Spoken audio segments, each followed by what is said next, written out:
Throughout the course, we've been doing the bulk of our corrections with the Lumetri color effect.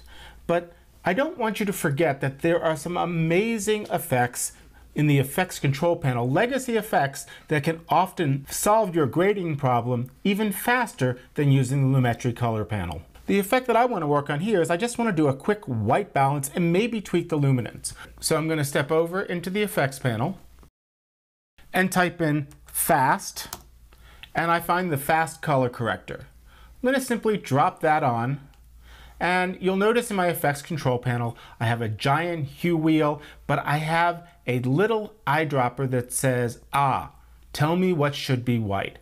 So I click on that to select it, and now I want to pick a general color for the scene. So in other words, I don't want to go and click on something that's really washed out.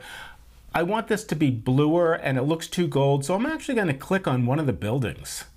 And immediately it brings back a lot of the color.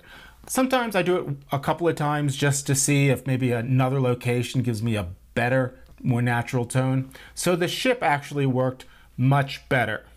Now I'm going to go ahead and I'm going to grab this little saturation control handle and just add just a touch more blue to the shot to compensate for the yellow.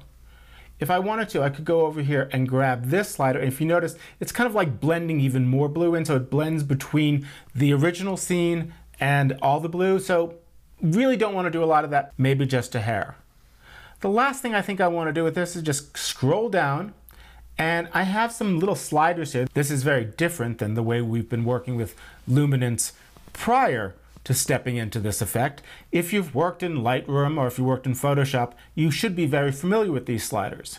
The middle one here on input levels will control basically my contrast. So if I grab it and move it up, see less contrast, more contrast, it's giving me a lot more punch, and I think I'm done. So all I did to fix this shot was do a quick white balance sample, push the saturation of blue a little bit, and then tweak the contrast. Let's take a look at the before and after by loading the uncorrected shot into our source panel with a match frame. So on the left, kind of gray and ugly. On the right, looks just fine. So as you see, the fast color corrector really lives up to its name, letting you quickly color correct a shot.